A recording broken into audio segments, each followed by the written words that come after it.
Hoje Comprar ou Vender começa musical em homenagem ao David Bowie, que nos deixou nessa segunda-feira, aos 69 anos de idade.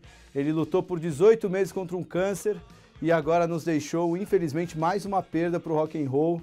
Eu, pelo menos, sou um grande amante do rock and roll. Sei que o Flávio já em Rock in Rio já foi, gosta também muito de rock. A gente fica muito triste com a notícia e hoje Comprar ou Vender presta essa pequena homenagem ao nosso grande roqueiro, mas vamos que a bolsa não para, o mercado não para e a bolsa inclusive já voltou para o território negativo, que é o que a gente viu a semana passada inteira.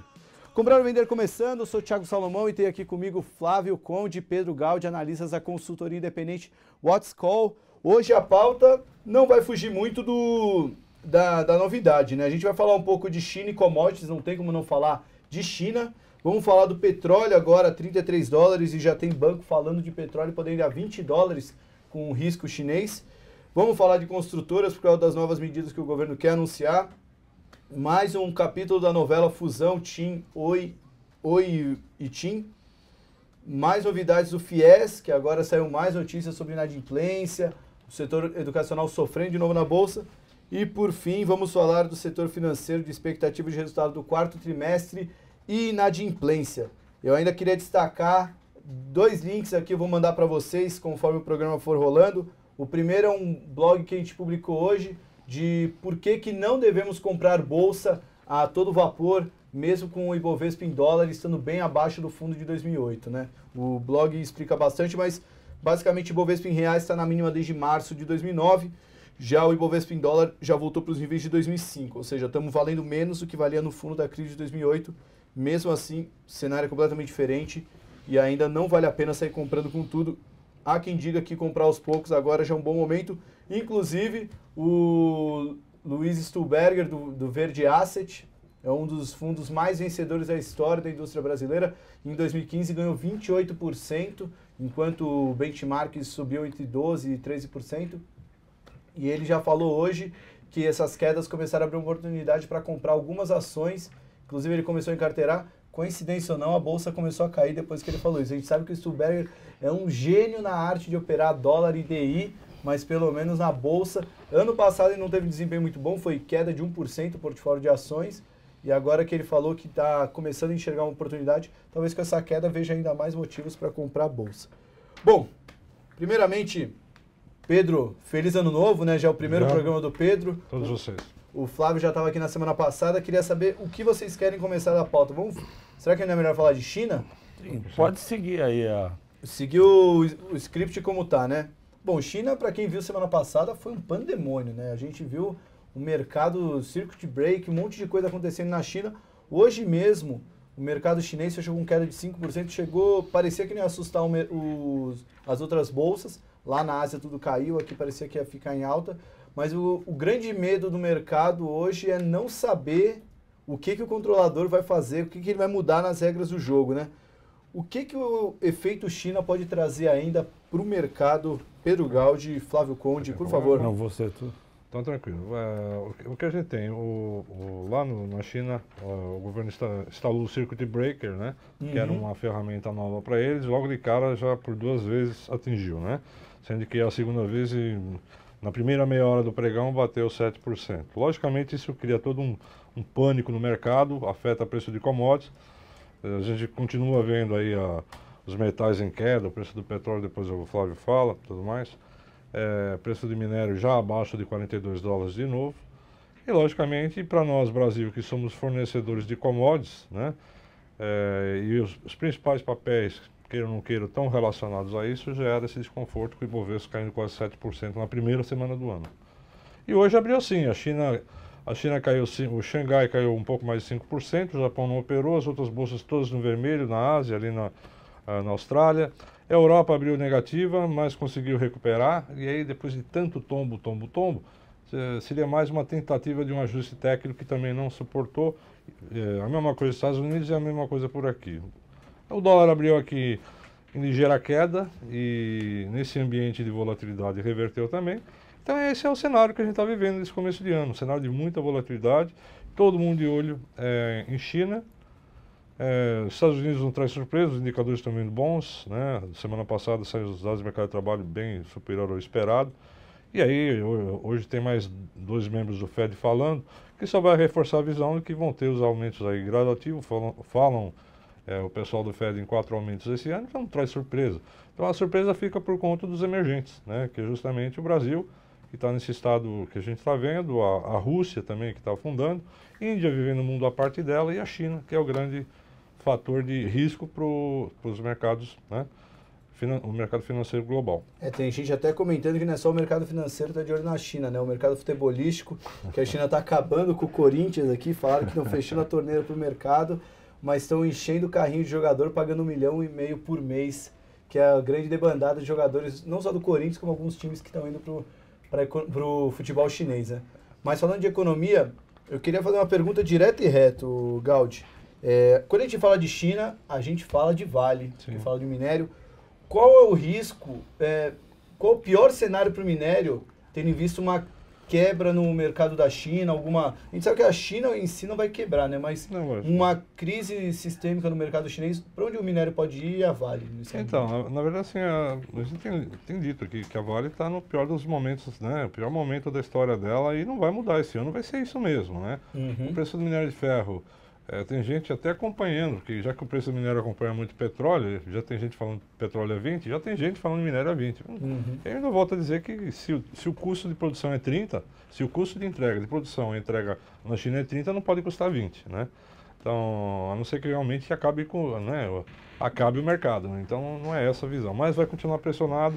A gente começa o ano com o preço do minério caindo dos 45 para baixo de 42, pode testar os 40 de novo, como testou no final do ano passado, até menos talvez, 37, 38, que para mim é linha d'água, né, para essas empresas operarem, ou senão as grandes vão ser obrigadas a reduzir a oferta de minério, né. Bom, então, Gaudi, minério não pode passar de 30, quer dizer, poder, pode, mas ele não tem insustentável. É insustentável porque o custo é $30. Podemos dizer que o minério está bem perto de um fundo e a Vale também?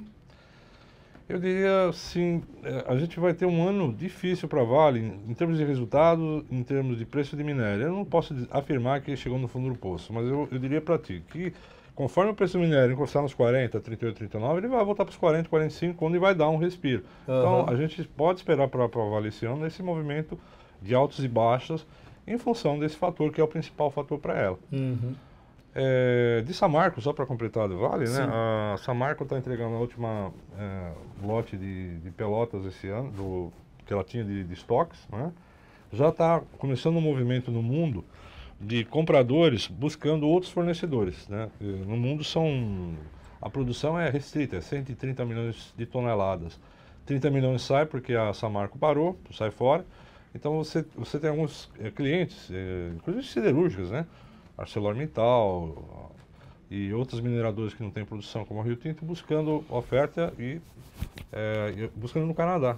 Interessante isso, buscando no Canadá. Então, só para saber, existe uma pressão até para essa marca voltar por conta disso, né? E deve ocorrer um aumento no preço da pelota, não do minério, diferentemente, apesar de um ser produto derivado do outro. Mas é isso, meus amigos, a Vale vai continuar vivendo seus momentos difíceis. Então podemos dizer, sem sombra de dúvidas, que é o pior momento da história da Vale. É o pior momento da história da Vale. E assim, carregar papel eu não acho que é legal. Eu acho que assim, você pode se aproveitar desses momentos pontuais, já que vai ser isso, sem tentar encontrar esses pisos, né, e altas para você fazer um jogo rápido, nada de ficar encarteirado com esse papel, nem siderúrgico. Até a questão do custo de oportunidade, falando de Brasil, né?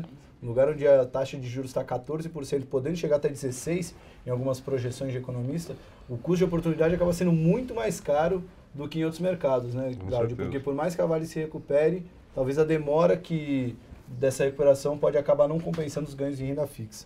Bom, falamos de minério, vamos falar de petróleo agora? O barril do petróleo atualmente a 33, 32, já tem projeção. Hoje foi, só para dar nome aos bois, foi o Morgan Stanley, que falou que pode ir até a casa dos $20 em caso de depreciação do yuan. Como é que a gente pode olhar para o petróleo e, consequentemente, para a Petrobras? Muito boa tarde, Flávio. Boa tarde, Tiago e amigos. A questão do petróleo é uma questão de oferta e demanda. O que tem movido realmente o preço do petróleo é o estoque da commodity nos Estados Unidos, que sai toda quarta e quinta, em 2 institutos. Vem acumulando estoques há várias semanas. Nas últimas 12 semanas, 11 subiu, 1 caiu. Então é isso que está pegando o mercado. Não foi o atentado a Paris, não foi o conflito recente da Arábia com o Irã. E essa questão da China, que o Morgan Stanley colocou bem, eu acredito que poderia acontecer caso haja uma mega desvalorização do tipo 20% do ian, que não está no cenário de ninguém. Então, é um exercício interessante do Morgan Stanley, mas difícil de ocorrer. Não os 20 especificamente, mas uma grande desvalorização na China. Então, eu acho que o mercado vai continuar escorregando para baixo e toda a quarta e quinta a gente para ver. Na semana passada houve aumento de novo, de quase 2 milhões de barris. Então, ele voltou a ceder. Se essa quarta e quinta tiver novo aumento de estoque do barril, vai continuar a ceder. Então, realmente não é o mercado de petróleo, não é um mercado mega especulativo ou psicológico, é um mercado de fundamento, é estoque e oferta, demanda e oferta que reflete no estoque. No caso da Petrobras, a Petrobras continua num mundo muito difícil, com uma dívida absurdamente alta, e a única saída de longo prazo para ela, ou de médio prazo, é ela fazer um aumento de capital. Ela vai tentar vender ativos. No ano passado só conseguiu a Gaspetro por 1,9 bilhão, arredondando para 2 bilhões, que dá 500 milhões de dólares, e a meta desse ano é completamente não factível, que são 15 bilhões de dólares. Então ela vai ter que reduzir investimento e a Petrobras corre um risco, que pouca gente está falando, muito sério. Ela corre o risco do governo federal se animar com o diferencial de preço da gasolina e do diesel para o mercado externo, falar está 40% acima ou 25%, eu vou baixar 10% para ajudar a inflação. E aí seria horrível para a Petrobras, e a Petrobras ia furar os R$6 e ia buscar os R$5. Então a nossa visão continua ficar fora de Petrobras. Fora de Petrobras, legal. Fizeram algumas perguntas aqui, falando, bom, é para comprar ou para vender Vale? Bom, acho que a análise ficou bem clara que não é a hora de ficar de fora, não tem como comprar Vale nesse momento. Qual o custo em dólares da Petrobras para cada barril que ela produz? Nesse patamar já está no prejuízo? O custo da Petrobras... Não, o custo da Petrobras está em torno de $21, já contando participações. Esse era o número do balanço do terceiro trimestre. Então ela não está no prejuízo. E as pessoas gostam de falar 33, o pré-sal fica no prejuízo. Não é necessariamente verdade, porque o pré-sal tem um custo que depende muito do nível de produção. Então, conforme aumenta a produção, que já está em 1 milhão de barris, cai bastante o custo. Essa não é uma preocupação. Tem outras preocupações de dentro da empresa que não o custo do petróleo. Tá, muita gente pedindo o setor educacional, a gente vai analisar, está dentro da pauta. Tem mais 2 setores antes.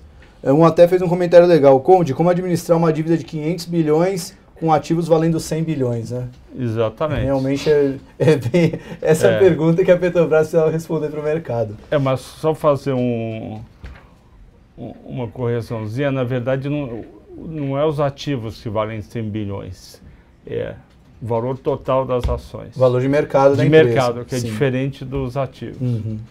Tá. Vamos partir então para o setor de construção. Voltou para o radar. Desde a semana passada já tem sido dito do pacotão, novo PAC e tudo mais. Hoje saiu mais coisas, devem ser anunciado, o Barbosa falou já em entrevista, até esse mês vai ser anunciado o novo pacote de medidas do setor de construção. Você vê com bons olhos, é um setor que 10 entre 10 analistas falam para evitar esse ano. Há uma chance de upside, tendo em vista um... Não acho. Não acha? Não acho. Vocês sabem que eu sou vendedor pelo programa que a gente fez de 2016 e para quem ouve a gente é vendedor há muito tempo. O problema do setor de construção é um problema de demanda. Não tem demanda. E um retrato muito fiel disso não é só a falta de demanda, é o que saiu na capa hoje do Estadão, que o volume de distratos, que variava de 10% a 15%, distrato é quando você comprou um apartamento e você desiste de comprar no meio do caminho. Você financiou, vai pagando e você desistiu no meio. Ou você está pagando a construtora, vai passar... Normalmente o distrato é feito quando vai passar da construtora para o financiamento, porque tem uma jogadinha das construtoras que é a seguinte: elas te vendem a 2.000 o pagamento durante 3 anos da prestação. Quando você vai pular para o financiamento, pula para 6.000. E aí, se o cara fez um orçamento para pagar no máximo 2,5, 3, quando ele vai fazer a mudança para 6, ele devolve para a construtora. A construtora já está com um estoque enorme, então não adianta usar FGTS, como saiu hoje, para dar empréstimo para as pequenas e médias construtoras. Isso é bom, lógico, porque pequenas e médias que não têm acesso ao mercado, e mesmo as que têm, vão ter um dinheiro para capital de giro para terminar as obras. Isso é positivo. Mas nada que faça sentido você ir no mercado e comprar ações por causa disso. Bom, então o setor de construção, melhor ficar fora. Continuar fora. Tá. Próximo capítulo da pauta, Oi e TIM. Antes disso, só deixa eu responder aqui, o Tandera falou setor elétrico. Tandera, eu vou te responder com o link que a gente manda todo o programa, porque o setor elétrico não mudou ainda as perspectivas. Acho que a única coisa que mudou a favor foi a quantidade de chuvas que veio, né, os cantareiras saindo do volume morto, e isso tem ajudado um pouco, e principalmente isso deve diminuir a pressão sobre aumento de preços de energia. Mas a perspectiva para o setor elétrico, assim como as melhores ações para investir no setor, você encontra aqui no link do Guia Onde Investir 2016. É um vídeo feito com o Sérgio Tamashiro, especialista do setor, que trabalha no Banco Haitong. O cara acompanha o setor há mais de anos e ele vai dar uma bela aula para você, vale a pena acompanhar. Porque perspectiva do setor elétrico, senão a gente vai acabar repetindo todo o programa a mesma coisa. Partir agora para TIM e Oi. Mais um capítulo da novela, mais uma vez falaram de fusão, mais uma vez as empresas negaram. A TIM, eu não vi agora na volta do almoço, antes de sair do almoço, era a maior queda do Ibovespa, semana passada foi a maior queda na sexta-feira.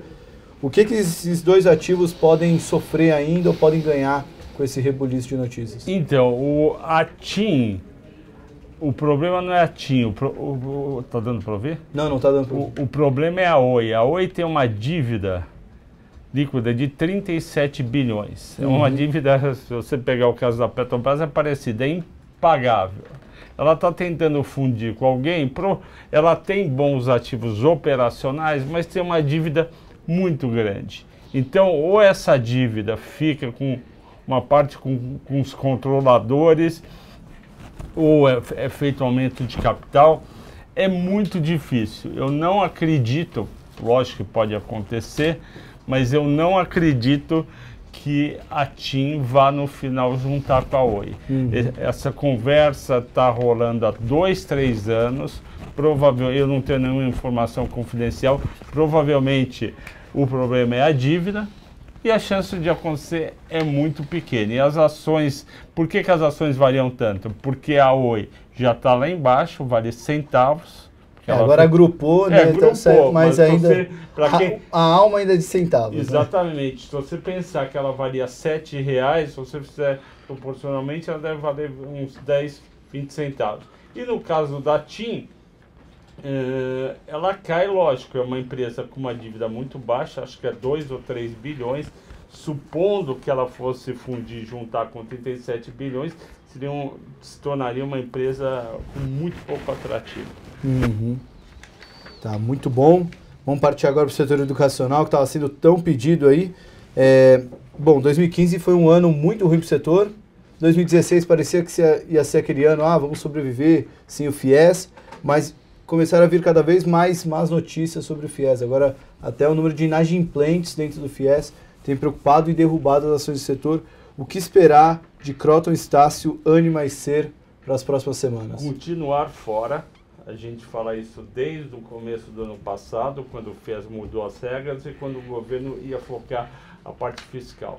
Na semana passada teve a má notícia que do pessoal que se formou e é devedor ao FIES, que é um programa do governo, eles começam a pagar no 19º mês depois de formado, parece que 1/3 já estava inadimplente.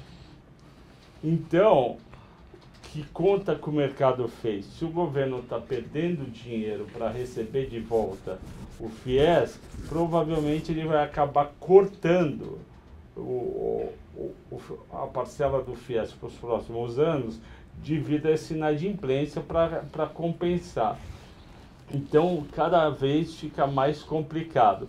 Além disso, teve gente até que escreveu que poderia ter acontecido de 2015 para 2016 uma pedalada educacional. O que seria pedalada educacional?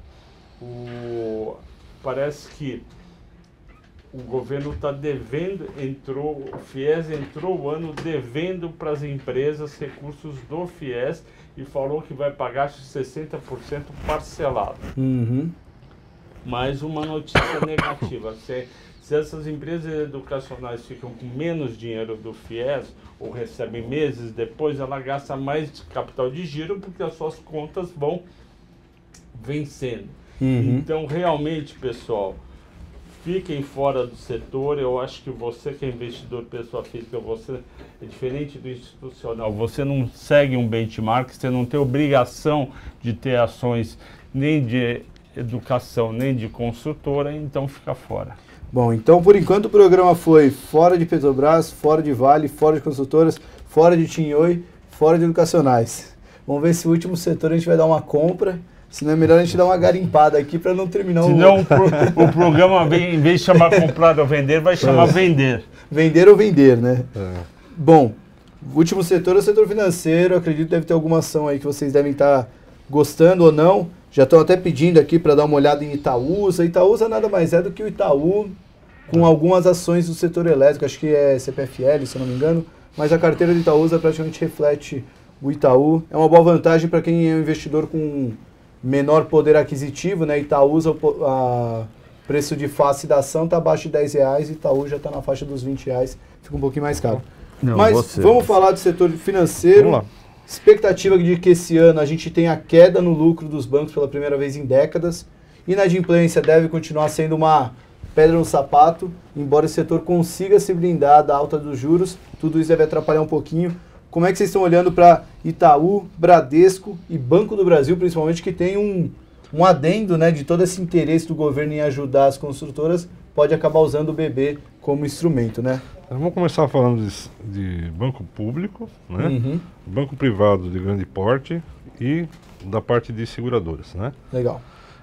Banco público, bom, muito bem, o governo pagou as pedaladas, né? Mal pagou as pedaladas, já está querendo usar o Banco do Brasil e a Caixa para estimular consumo, que é um modelo que já está totalmente ultrapassado para a realidade do país, mas é o que eles querem, renovar a frota de veículos para ajudar a indústria automobilística, que está demitindo com força, com produção em queda de 30%, estoques parados, as concessionárias pelo país estão sendo fechadas uma após a outra, também com demissão em massa.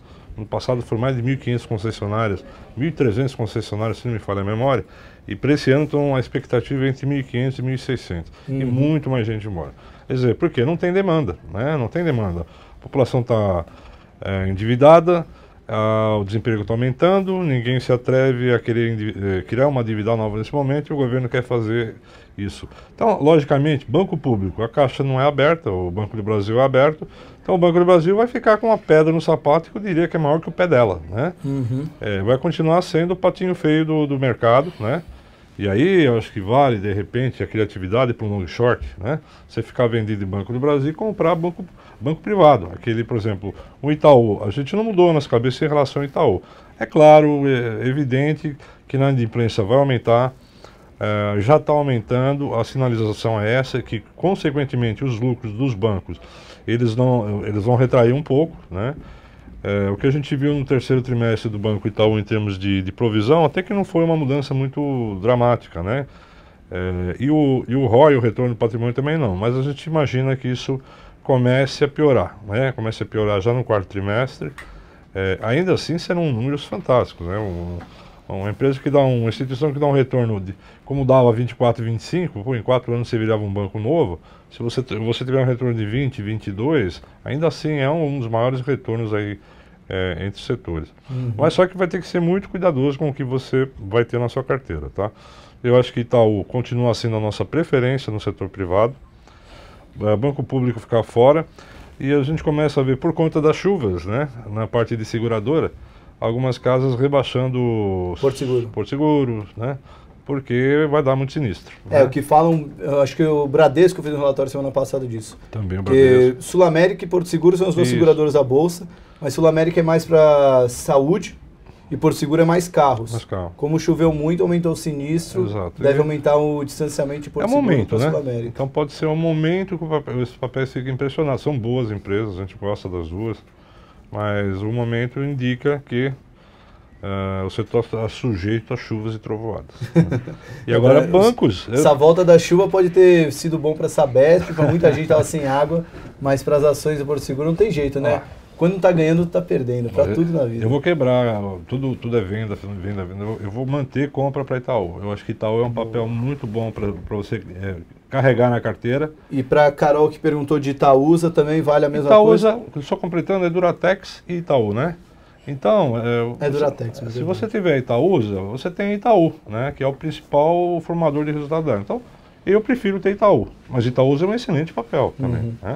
Eu acho que nessa questão das holdings, a gente tem hoje 3 holdings principais na Bolsa, né? A Bradespar com as ações da Vale, a Metalúrgica Gerdau com a Gerdau e Itaúsa e Itaú. Dessas 3, a Itaúsa é a mais protegida, né? Porque o que aconteceu com a Bradespar, que até descolou bastante de Vale, é porque a receita da Bradespar era os dividendos, né? Ela tinha ação da Vale e ela ganhava dividendo. Como a Vale cortou dividendos, fica um papel bem desprotegido, está sem receita, né? E muita gente que até fez long short também está... Long short, tem muita gente que gosta de fazer Bradespar contra a Vale, né? Nossa, muita gente não está se dando bem, porque é muito complicado. No caso da Metalúrgica Gerdau, não é nem só ausência de dividendos, como também todo aquele movimento de aumento de capital e tudo isso aí acabou deteriorando o capital. A Itaúsa está pelo menos blindada disso. Bom, ainda dentro do setor... Eu vi alguns pedidos aqui, então vou juntar com os meus. Você já comentou seguradora. Eu vi alguém aqui falando de Cielo também. O papel está caindo bastante hoje, vem caindo forte. É um papel que você gosta, um papel que nessas quedas vale a pena encarteirar? Olha, a Cielo é uma empresa excelente, é a melhor empresa de pagamento eletrônico aqui no Brasil, com margem EBITDA alta, 50%. O que acontece de novo, o Banco do Brasil, o Bradesco está comprando uma concorrente que era do Citibank, uma concorrente da Cielo, quer dizer, teoricamente isso tira um concorrente, mas assim, o que se imagina para esse mercado, o Brasil é muito grande e ainda tem gente que usa tão de cheque no Brasil, né? Então, é um mercado que vai crescer bastante. A gente gosta de Cielo e é lógico que ela sofre com o movimento de mercado. Lembrando, o Bovespa caiu 7% semana passada, não é quem resista também a isso, né? Então, por mais que você tenha uma empresa boa, o que acontece quando cai, ela fica num ponto bom para entrar. A Cielo foi uma das que aguentaram, né? Porque semana passada a gente fez o levantamento aqui das 61 ações do Ibovespa, tirando o Braskem, que subiu 0,3%, só 2 ações subiram de verdade, Cielo e Raia Drogasil, que subiram entre 4% e 5%. E o Ibovespa inteiro mergulhou. Talvez hoje ela esteja acompanhando o mercado. Uma realização. Esse é um papel interessante para carregar. Não na carteira do Infomoney que a gente fez para 2016, Cielo e Raia Drogasil, inclusive, estavam na carteira. A gente priorizou papéis que não tem como, né? A gente não está super otimista com bolsa. Não acho que a bolsa vai cair 20%, 30%, mas também a chance de upside é muito baixa. Então a gente priorizou oligopólios com boa posição de caixa, resultado resiliente. Não quis inventar a fórmula mágica. Né? Usaram seletividade. Pegamos um pouquinho do que é muito bom. Se a bolsa der uma porrada para cima, certamente as ações não vão disparar. Mas como o nosso cenário base é um mercado de lado até para queda, elas tendem a se beneficiar. Bom, o programa vai acabar. Vamos fazer a análise de 2 papéis que estão pedindo bastante, que tem ficado muito em evidência. O primeiro papel é Klabin, porque o setor de papel e celulose não estava uma compra, o pessoal já estava ficando um pouquinho menos otimista, mas Klabin, vocês até falaram que pela exposição maior ao mercado doméstico, poderia ser uma melhor opção em relação às fibras Suzano.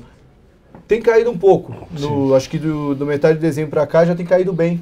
Ainda vale a pena Klabin ou é um papel que pode sofrer, pode mudar o call? Olha, a gente tem dito da Suzano, Fibra e Klabin, né? O ano passado a gente priorizou Suzano e Fibra, a gente teve o acerto, porque os papéis tiveram alta forte, não que Klabin não subiu, Klabin subiu. Só que a Klabin hoje ainda era uma empresa focada em papel para o mercado interno.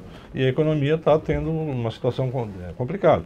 E ela se endividou muito para criar o projeto Puma, que é uma planta de celulose, que vai entrar em operação, se não houver nenhum atraso, final de março, começo de abril, por aí, né? E que vai gerar para ela, já que a produção dela está vendida para a Fibra, já vai gerar uma receita adicional, onde o EBITDA dela vai ter um aumento muito grande, o faturamento, e aí ela começa a reduzir a dívida líquida de EBITDA dela, que está alavancada.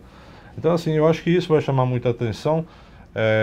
Existe o risco, como eu falei da outra vez, de que as novas entradas de capacidade de celulose no mundo mexam com o preço da celulose, sim. O projeto Puma é um deles, são 2 projetos que vêm esse ano. Então, acho que assim, olhando o setor, eu imagino que Klabin, até pela melhora de estrutura de capital dela, ela tende a ser um papel com uma performance melhor. Suzano e Fibra, a gente continua alertando que os resultados virão muito bons no 4º trimestre. O Flávio até falou no outro programa que o dólar encerrou muito igual, né? Praticamente igual, né? Então você não tem variação cambial negativa, então consequentemente o lucro vai ser muito bom. Então são drivers positivos, né? Vai começar os balanços agora, né? Então isso são fatores positivos. Mas eu acho que tem que ficar muito de olho no preço de celulose quando ela começar a ter esse ajuste, porque aí vai bater nos papéis porque eles acumularam gordura. E a Klabin, mas ela não vai vender celulose? Sim, mas ela vai vender celulose, mas aquela dívida dela começa a mudar e o EBITDA dela começa a crescer. Então acho que isso vai chamar a atenção. Legal. O outro papel que tinha aqui, estava sendo muito pedido, é Pão de Açúcar. Esse papel não tem jeito, todo o programa vão pedir análise, que eu acho que se teve um papel que na análise fundamentalista ele decepcionou muitos investidores, foi Pão de Açúcar, que tinha muita gente tinha esse papel na carteira. Recentemente tem uma consultoria, fez um relatório no qual ele achava que ele colocava Pão de Açúcar como uma das barganhas da Bolsa e acabou que era um papel que tinha tudo para ser resiliente, tinha um acionista controlador, uma boa gestão, mas parece que aquele acionista da França não tem trazido tantas boas notícias. O setor que era resiliente não se mostrou tão resiliente e agora o papel caiu muito. Era um papel que valia mais de R$100, está agora beirando não lembro o último preço, mas era beirando os R$40, R$50. O que fazer com o Pão de Açúcar nesse cenário? Eu acho que é manter. Eu acho que o mercado teve seus motivos, como você falou, para jogar o papel para baixo. Surpreendeu os analistas, como nós, bastante, porque a gente não esperava. Primeiro, a gente não esperava que a parte de eletrônico fosse tão mal. E isso pegou.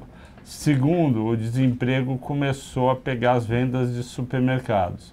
Todo mês caindo 2%, 3%. E aí o pessoal tirou o pé de Pão de Açúcar, mas neste nível, se você já tem Pão de Açúcar, não venda, mantenha. E Pão de Açúcar só vai subir realmente bem quando parar de ter desemprego. Então a minha visão é essa, para manter. E para quem não tem ainda, ou começa a comprar de pouquinho em pouquinho, ou lá na frente... Esperar uma recuperação do desemprego para comprar. E eu queria falar que você comentou aquele seu bom artigo do investidor de sucesso. Que você, do dólar. Do dólar.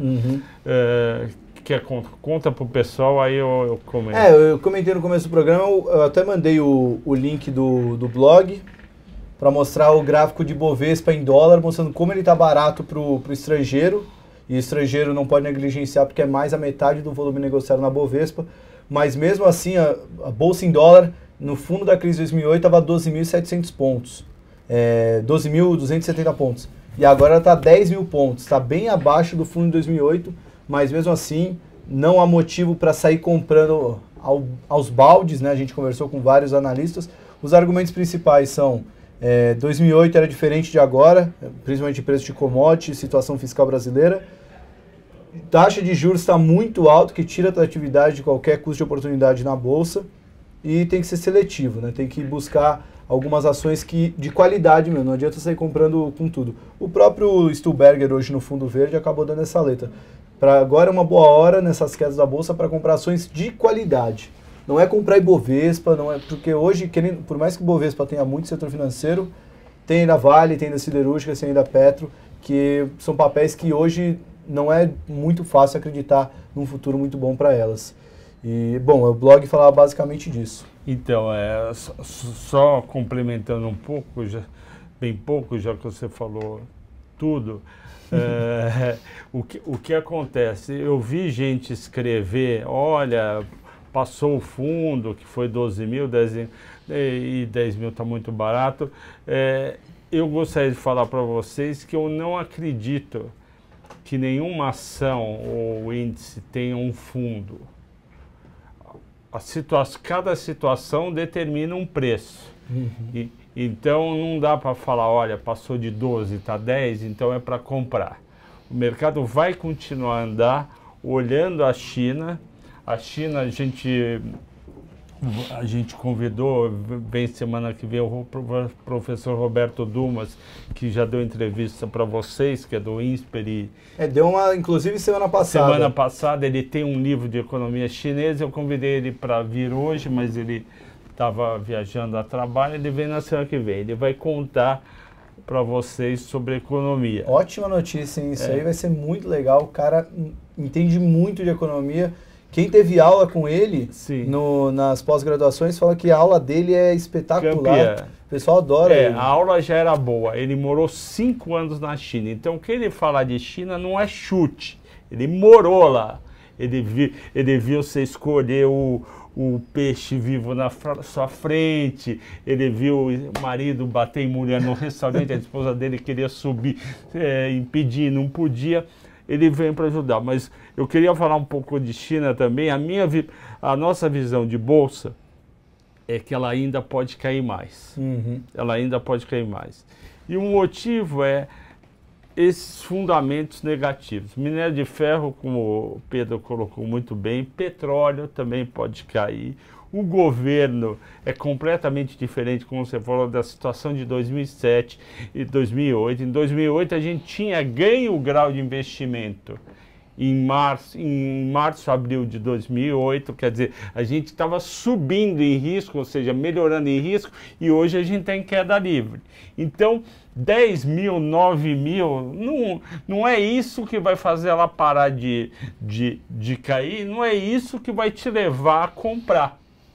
E fazendo um paralelo com análise técnica, embora fundamentalista e grafista não se biquem muito, mas... a gente se bica, mas um olha necessariamente o trabalho do outro para tomar decisão. Na análise técnica, suporte, que é aquela linha, aqueles traços, suporte na teoria é região onde há forte concentração de comprador. Por isso que naquela região, quando o preço chega, ele costuma subir, porque as pessoas têm na memória de que está barato e vai comprar. Então o fato do Ibovespa ter rompido para baixo os 12.200 pontos da crise de 2008 é um péssimo sinal, porque até naquela região onde tinha muito comprador, os compradores não foram fortes, os vendedores foram mais fortes. Então, isso já é também um grande sinal gráfico de que a Bolsa está chegando perder um fundo e pode cair ainda mais. Fizeram algumas perguntas aqui, o programa vai ter que acabar, mas a gente pode levar já para a pauta do programa da semana que vem. Já vamos falar de China, que vamos ter o Dumas aqui.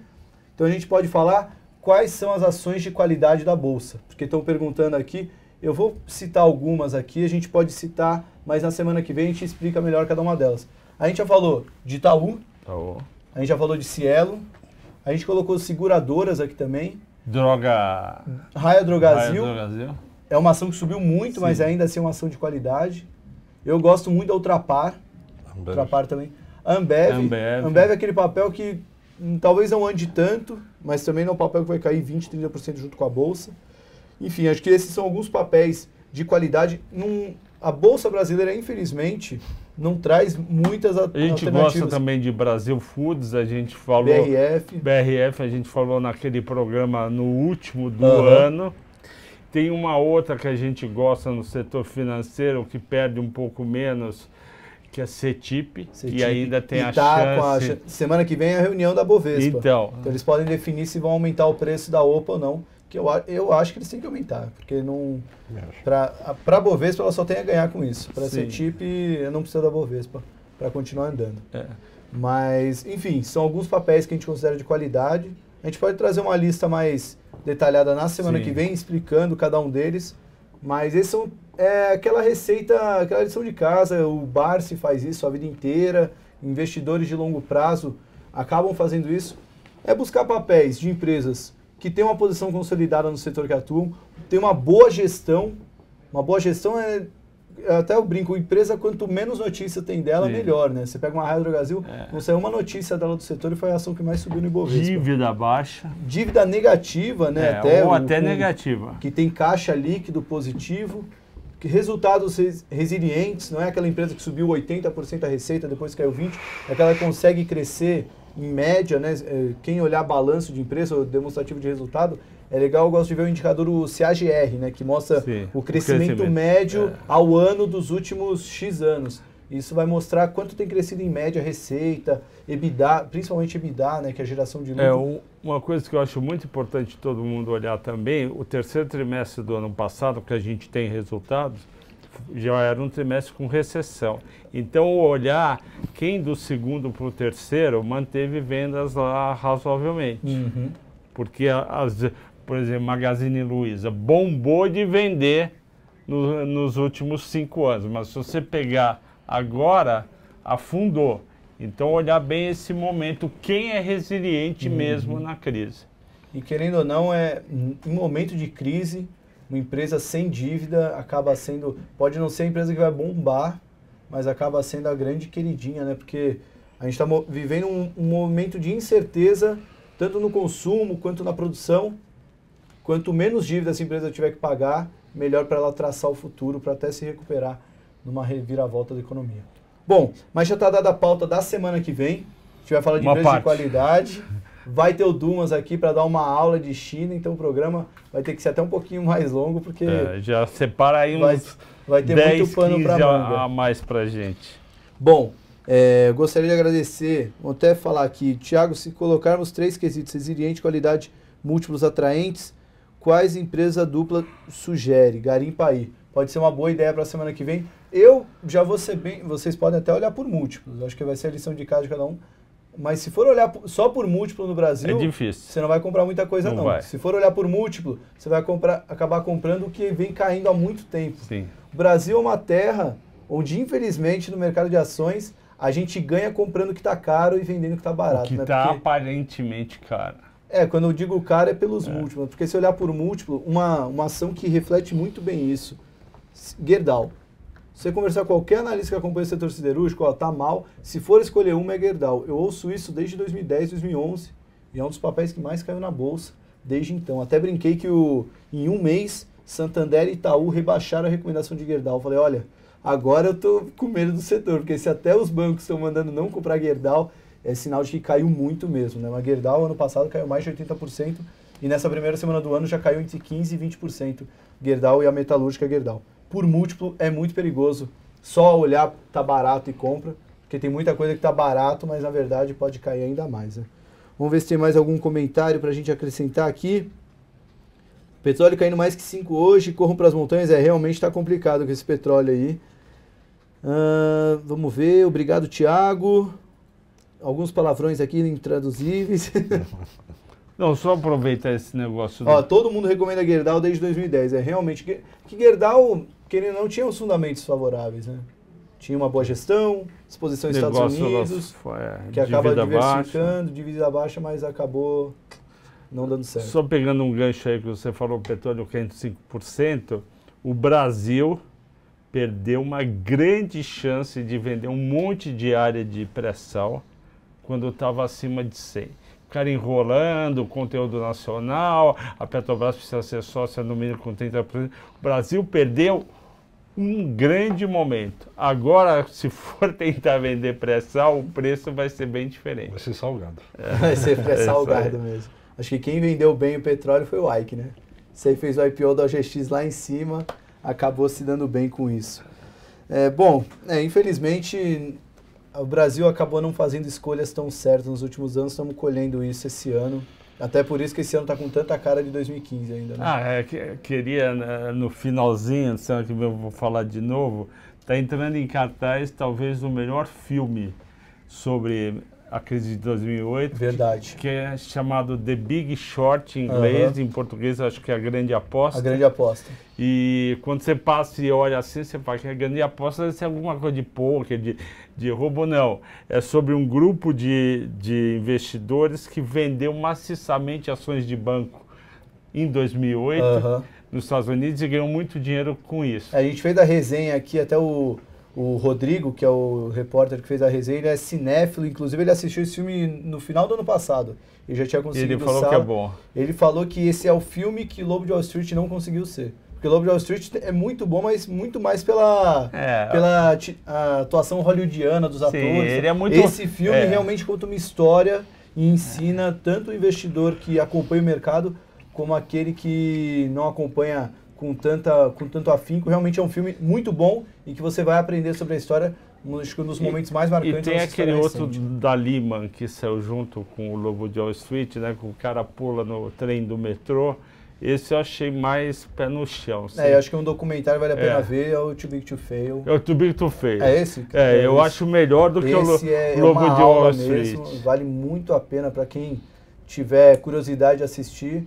Vale a pena ver, porque ensina muito mesmo e você vivencia aquilo. Para mim, então, que eu entrei no mercado naquela época, então é uma nostalgia com aprendizado. É muito bom, eu acho que vale muito a pena assistir para quem gosta de mercado. Big Short. Bom, a gente fecha o programa com mais uma música do David Bowie em homenagem à morte do roqueiro hoje. Nos deixou. A gente se despede aqui, tenham todos uma boa semana e até segunda-feira que vem com mais um Comprar ou Vender. Até lá!